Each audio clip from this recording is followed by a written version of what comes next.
অনেক অনেক সৌভাগ্য আজ ভাগ্যোদয়েন বহুজন্ম সমার্জিতেন সৎসঙ্গমং চ লভতে পুরুষ যদাভবে। অনেক অনেক জন্মের সুকৃতি যখন একত্রিত হয় তখন আমাদের সৎসঙ্গ সাধু সঙ্গের সৌভাগ্যের উদয় হয়। আর এখানে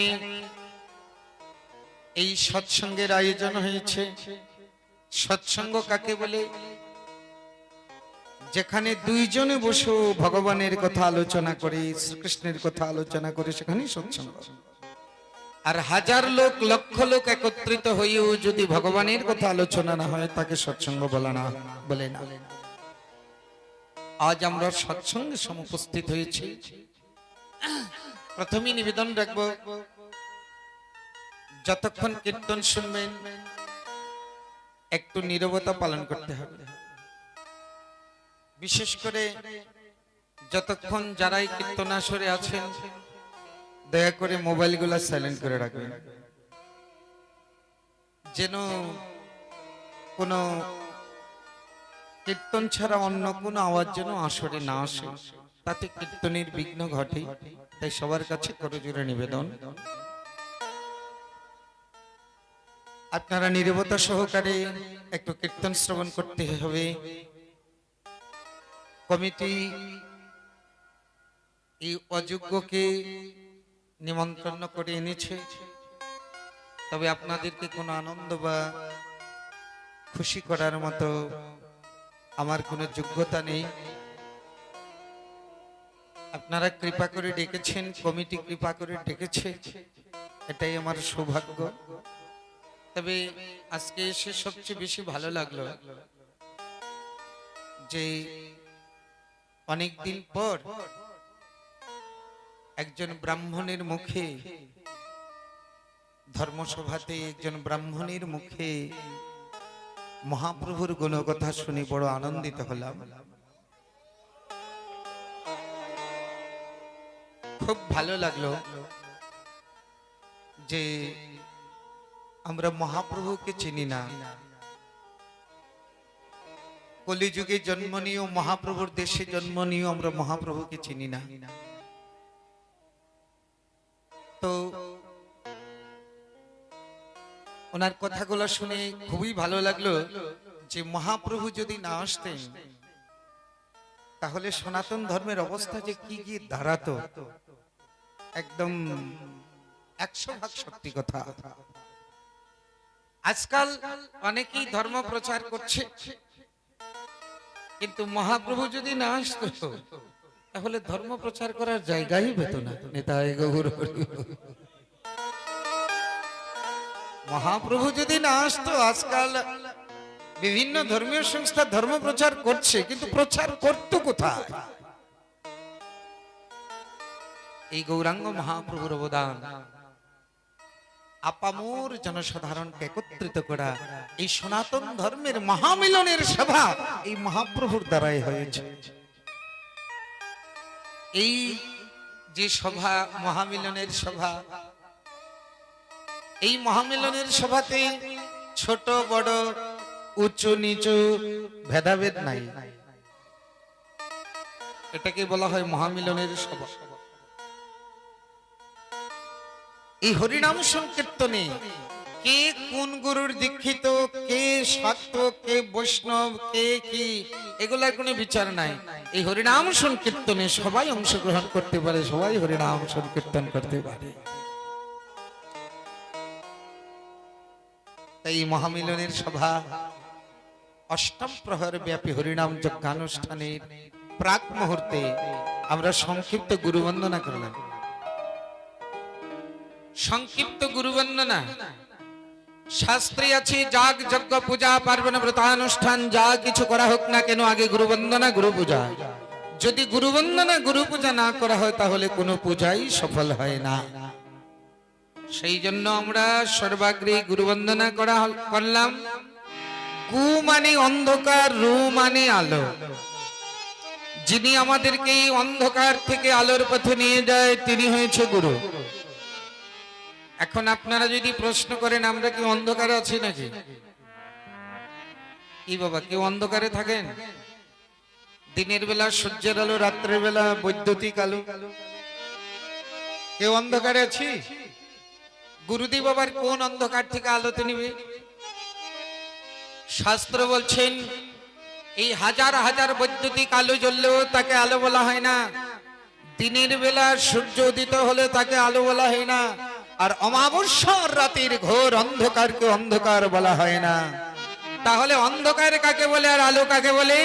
চৈতন্য চরিতামৃত কৃষ্ণ দাস কবিরাজ গোস্বামী বলছেন, কৃষ্ণ সূর্য সম মায়ায়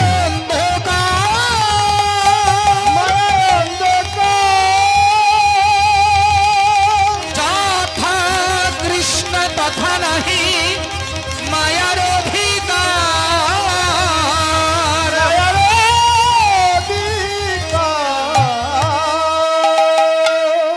মায়া অন্ধকার। অমাবস্যার রাতের অন্ধকার অন্ধকার নয়, মায়া অন্ধকার। মায়া মানে মা মানে নেই, যা মানে যাই, যায় নাই তাই দেখিয়ে দেয়, তার নাম মায়া। দেখবেন আপনারা গরমের দিনে দুপুরের রোদ্রে গাড়িতে চড়লে দেখবেন পিচ রাস্তার সামনে জল জল দেখা যায়, দেখা যায় না? আসলে কি রাস্তায় জল? যা নাই তাই দেখিয়ে দেয়, তার নাম মায়া। এই মায়াই অন্ধকার। সবচেয়ে বড় অন্ধকার হয়েছে, এটা কে করেছে? আমি। এটা কার? আমার। এই আমি আর আমার, এটাই হয়েছে সবচেয়ে বড় অন্ধকার।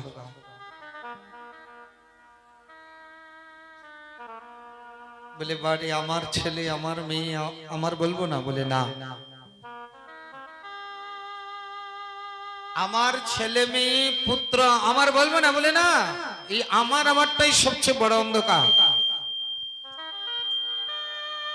আমার আমারই সবচেয়ে বড় অন্ধকার। শুধু অন্ধকার নয়, বড় বেঈমানি। এটা আবার কিরকম কথা? আমার ছেলে মেয়েকে আমার বলবো না, এটা বেঈমানি? বলে হ্যাঁ। কিরকম? কোন বাগানের মালিক ম্যানেজারকে দিয়েছে বাগান দেখাশোনার দায়িত্ব, তাই তো? বাগান মালিক আলাদা, ম্যানেজার আলাদা। আচ্ছা, ম্যানেজার যদি বলে বাগানটা আমার, তাহলে বেঈমানি না? কি বাবা, বাগানটা তো মালিকের। তো আমাদের যে স্ত্রী পুত্র ভাই বন্ধু নিয়ে যে সুন্দর একটা বাগান, এই বাগানটার মালিক কে? আপনি। তাহলে এই বাগানের মালিক ভগবান। ওনার ইচ্ছা হলে একটা বেশি লাগিয়ে দেবে, ওনার ইচ্ছা হলে একটা উঠিয়ে নিয়ে যাবে। কারো ধরে রাখার ক্ষমতা আছে? আপনাকে দিয়েছে দেখাশোনার দায়িত্ব, ম্যানেজার। আর আপনি বলছেন আমার আমার, বেঈমানি না? তবে যার তার সাথে না, কার সাথে? স্বয়ং ভগবানের সাথে। আচ্ছা, এইসব অন্ধকার কি এই হ্যালোজিনে যাবে? সূর্যের আলোতে যাবে? যাবে না। এই অন্ধকার। এখন চিন্তা করে দেখুন, আমরা অন্ধকারে আছি না আলোতে আছি? এই অন্ধকার থেকে যিনি আলোতে নিয়ে যাবেন তিনি গুরু। আলোটা কি? কৃষ্ণ সূর্য সম, মায়া অন্ধকার। শ্রী বৃন্দাবন যুগল ভজন ধন মোহে করল উপদেশ। গুরুদেব আমাকে শ্রীকৃষ্ণ ভজনের উপদেশ দিলেন। আস্তে কথা বললে বের করে দিব, কোনো কথা নয়। গুরুদেবের কর্তব্য শিষ্যকে কৃষ্ণ ভজন শিখিয়ে দেওয়া, কৃষ্ণের সাথে সম্বন্ধ করে দেওয়া। গুরুদেব এসে বলে, আরে কি তোমার তোমার তোমার তোমার, তুমি কা? আরে এই দেহটাই তো আমার নয়। কি আমরা যেদিন চলে যাব দেহটা সাথে নিয়ে যেতে পারবো? দেহটাই তো পড়ে থাকবে। এই যে দেহটা, স্ত্রী পুত্র ভাই বন্ধু সব বাদ দিন, এই দেহটা কি আপনার? দেখুন এই দেহ থেকে আস্তে আস্তে চুলগুলো চলে যায়, দাঁতগুলো পড়ে যায়, দৃষ্টিশক্তি চলে যায়, শ্রবণ শক্তি চলে যায়, আস্তে আস্তে দেহ থেকে যৌবনটাও চলে যায়। দেহটা যদি আপনার হয় তাহলে ধরে রাখতে পারেন না কেন? তাহলে দেহটাই আপনার নয়, আর আপনি বলছি এটা আমার, এটা আমার, ওটা আমার। দেহটাই আপনার নয়। তাই গুরুদেব এসে বলছে তুমি কার? তুমি হয়েছ ভগবানের দাস, জীব নিত্য কৃষ্ণ দাস। এই দেখুন আলোর সাথে পরিচয় করে দিল। মনে রাখবেন, অধিবাস তো অধিবাস, কিছু কথা মনে রাখতে লাগবে।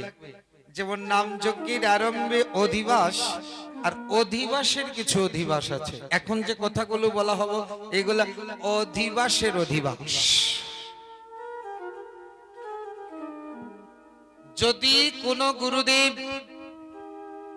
কৃষ্ণ ভজনের উপদেশ না দেন তাহলে উনি যথার্থ গুরু নয়। বলবেন বাবাজি আপনি এই কথা বললেন কোন শাস্ত্রে আছে? বলে যতক্ষণ যা কিছু বলা হবে শাস্ত্র ছাড়া একটাও বলা হবে না। মন গড়া কোনো কথা আমরা বলি না, বলবো না। শ্রীমদ্ ভাগবতের পঞ্চম স্কন্ধের পঞ্চম অধ্যায়ের 18 নম্বর শ্লোক, গুরুর ন সৎ পিতা ন সৎ জননী ন সৎ স্বজন ন সৎ তৎসন্ন প্রতিষ্ঠ ন সৎ যো ন মোচয়েৎ সংসার সমবেতম মৃত্যুম।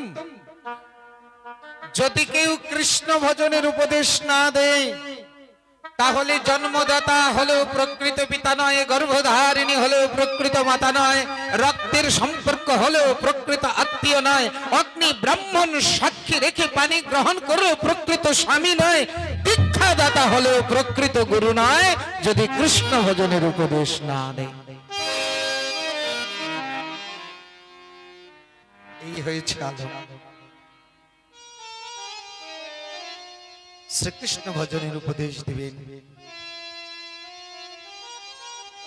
তাই এখানে যারা যারা আছেন সবাই যার যার নিজ নিজ শ্রী গুরুদেবের শ্রীচরণে প্রণাম জানি, মনে মনে যার যার নিজ নিজ গুরুদেবের শ্রীচরণে প্রণাম জানান আর নিবেদন করুন আগামী দিন যেখানে অষ্টম প্রহর ব্যাপী হরিনাম সংকীর্তন হবে, গুরুদেব যেন কৃপা করে এই নাম যজ্ঞে আনন্দ ভক্তি প্রদান করেন এবং সুন্দর সুসম্পন্ন ভাবে সুষ্ঠুভাবে সুসম্পন্ন হয়। আমরা সবাই যার যার নিজ নিজ শ্রী গুরুদেবের শ্রীচরণে প্রণাম জানি কৃপা আশীর্বাদ শিরে ধারণ করে অধিবাস কীর্তন করব। यदा यदा हि धर्मस्य ग्लानिर्भवति भारत अभ्युत्थानमधर्मस्य तदात्मानं त्रिसृजाम्यहं परित्राणाय साधूनां विनाशाय च दुष्कृतं धर्म संस्थापनार्थाय सम्भवामि युगे युगे।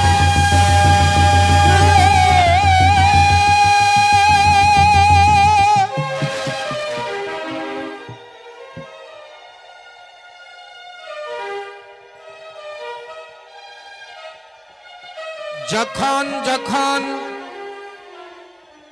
ধর্মের গ্লানি হয়, অধর্ম বেড়ে যায়,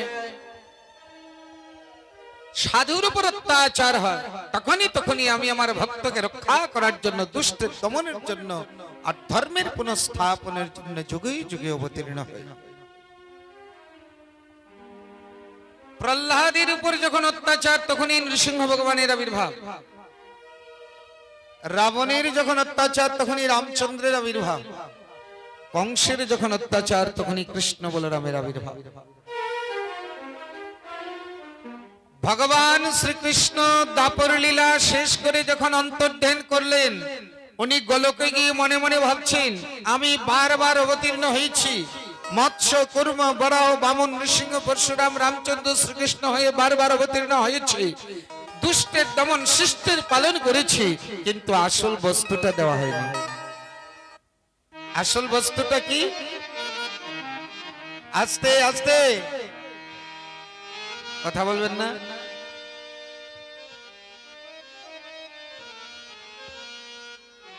নীরবতা। তো ভগবান বারবার দুষ্টের দমন শিষ্টের পালন করেছে, কিন্তু আসল বস্তু দেওয়া হলো না। কি দেওয়া হলো না? চিরকাল নাহি করি প্রেম ভক্তি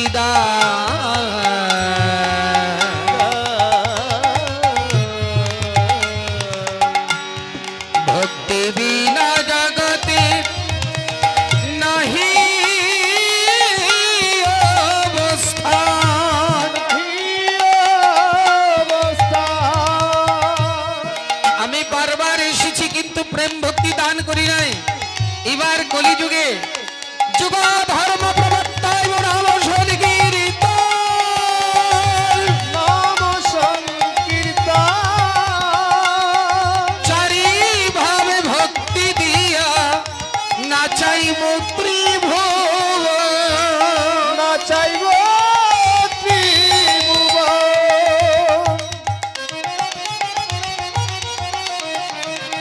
ভগবান গোলক থেকে সংকল্প করলেন,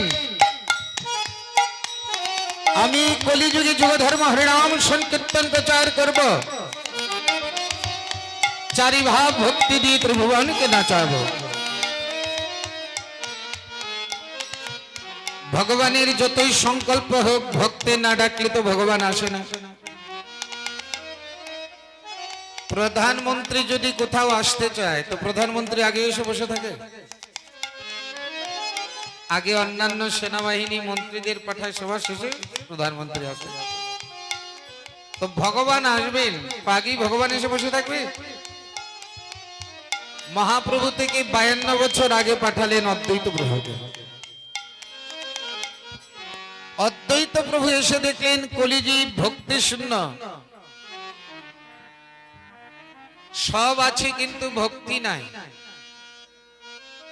টাকা পয়সা ধন সম্পদ বিদ্যা পাণ্ডিত্য সব আছে কিন্তু ভক্তি নাই। আচ্ছা, ভক্তি না থাকলে কি হয়? ভক্তি মানে কি? ভক্তি মানে ভগবানকে ভালোবাসা, ভগবানের সেবা করে নাম ভক্তি। তো সব কিছু করে কিন্তু সবাইকে ভালোবাসি কিন্তু ভগবানকে ভালোবাসি না। ভগবানকে ভালোবাসার নাম ভক্তি। অদ্বৈত প্রভু এসে দেখলেন কলিজীব ভক্তি শূন্য, তাই ভক্তি শূন্য জীবকে ভক্তি দান করতে হবে। আর ভক্তি দান করতে হলে ভগবানকে আনতে হবে। তো ভগবানকে আনতে হলে কি করলে ভগবান প্রসন্ন হবে? ভগবানের ভজন করা কি একটা পাহাড় মাথায় নিয়ে বসে থাকতে হবে, নাকি একটা পাহাড় কেটে নালা করতে হবে? অদ্বৈত প্রভু শাস্ত্র অধ্যয়ন করে সুন্দর একটি শ্লোক পেলেন, কি? তুলসী দল মাত্র জলস্য চুলুকেন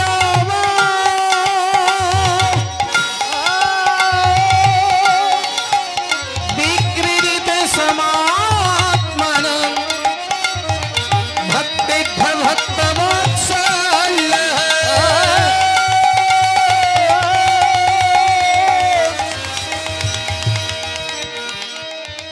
ভগবান বলছেন, কেউ যদি আমাকে এক গণ্ডূর জল আর একটা তুলসী পত্র নিবেদন করে,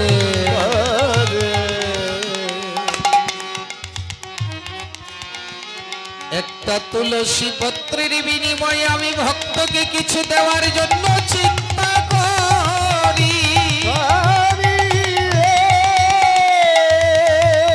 কিন্তু চিন্তা করে দেখি কি আমার কাছে এমন কিছু নাই।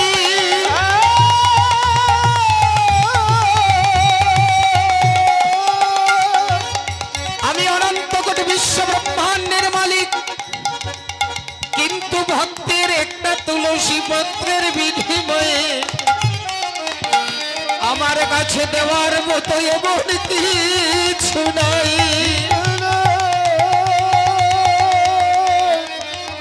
একটা তুলসী পত্রের বিনিময়ে আমি ভক্তের কাছে এমন ঋণী হয়ে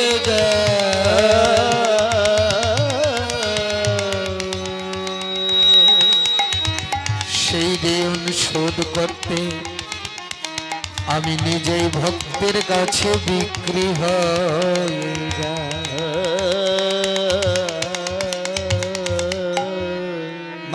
এক গন্ডুষ জল আর একটা তুলসী পত্রের বিনিময়ে ভগবান ভক্তের কাছে বিক্রি হয়ে যায়। তাই অদ্বৈত প্রভু বেছে নিলেন গঙ্গার জল আর তুলসী পত্র। 14 বছর পর্যন্ত নয়নের জলে কেটে কেটে হে কৃষ্ণ এসে বলে ওই গঙ্গার জলে তুলসী মঞ্জরি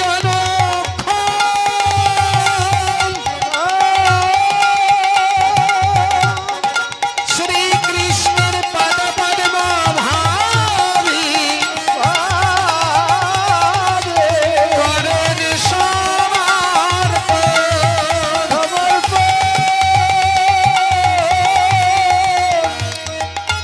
কৃষ্ণকে আহ্বান করে করিয়া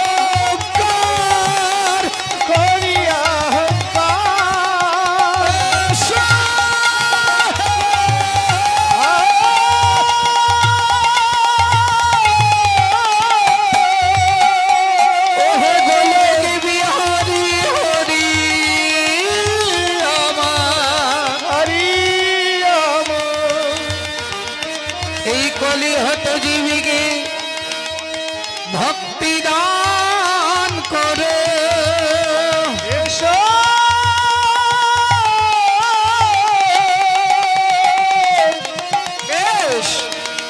হে গুলবি হরি হরি আমার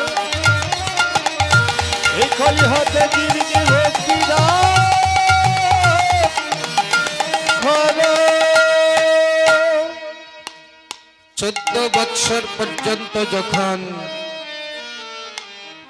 অদ্বৈত প্রভু আকুল প্রাণে ভগবান আর থাকতে পারলেন না, এবার গোলকের রাধা কৃষ্ণ 2 অঙ্গ 1 অঙ্গ হয়ে শচীগর্ভ সিন্ধু মাঝে প্রবেশ করলেন। আর শুভ দিন শুভ লগ্নে শ্রীধাম নবদ্বীপে গৌরাঙ্গ মহাপ্রভু অবতীর্ণ হলেন। দিনটি কেমন? ফাল্গুন পূর্ণিমা তিথি, পূর্ণগ্রাস চন্দ্রগ্রহণ, চতুর্দিকে হরিনাম সংকীর্তন, চতুর্দিকে জয়ধ্বনি আর হরি ধ্বনি।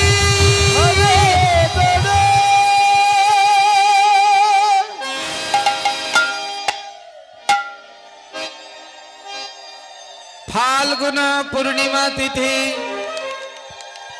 পূর্ণগ্রাস চন্দ্রগ্রহণ, চতুর্দিকে হরিনাম সংকীর্তন। ফাল্গুনী নক্ষত্রে সিংহ লগ্নে সিংহ রাশিতে কলিযুগের যুগাবতার গৌরাঙ্গ মহাপ্রভু অবতীর্ণ হল। মহাজন আমাদেরকে ডাকছে, ওগো ভগবান এসছে, তোমরা দর্শন করবে না? এসো দর্শন করো। আয়ে গো তোরা, আয়ে গো তোরা দেখবি যদি তোরাই পড়ে পতিত পাবনি গৌরমা এলো নদিয়া গো, পতিত পাবনি গৌরমা এলো নদিয়া। নিতাই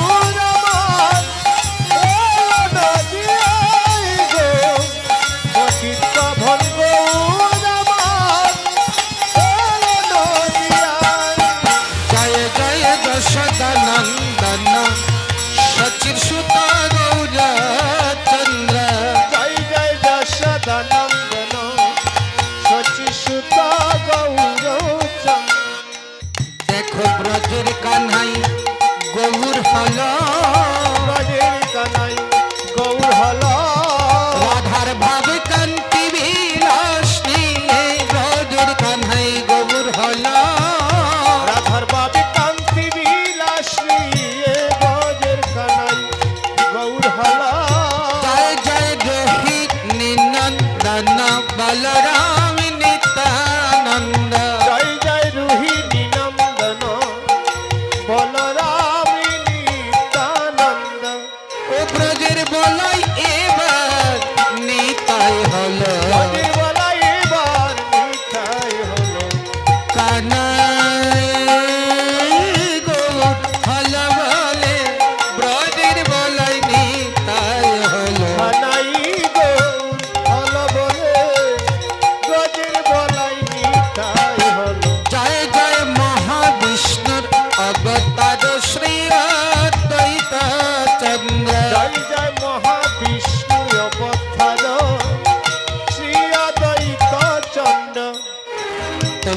সীতানাথের জয় দাও হ্যাঁ সীতানাথে জয় দাও ভাই সীতানাথের জয় দাও হ্যাঁ সীতানাথে জয় দাও ভাই যারাঙ্গিনায় গৌর নাচে ওগো যার কৃপাতে গৌর পেলাম সেই সীতানাথের জয় দাও ভাই যারাঙ্গিনায় গৌর পেলাম সীতানাথে জয় দাও ভাই জয় জয় গদাধর শ্রী বাসাদি গৌর ভক্ত বৃন্দা জয় জয় গদাধর শিবাসাদি গৌর ভক্ত বৃন্দ ও তোমরা শ্রীবাস পণ্ডিতের জয় দাও ভাই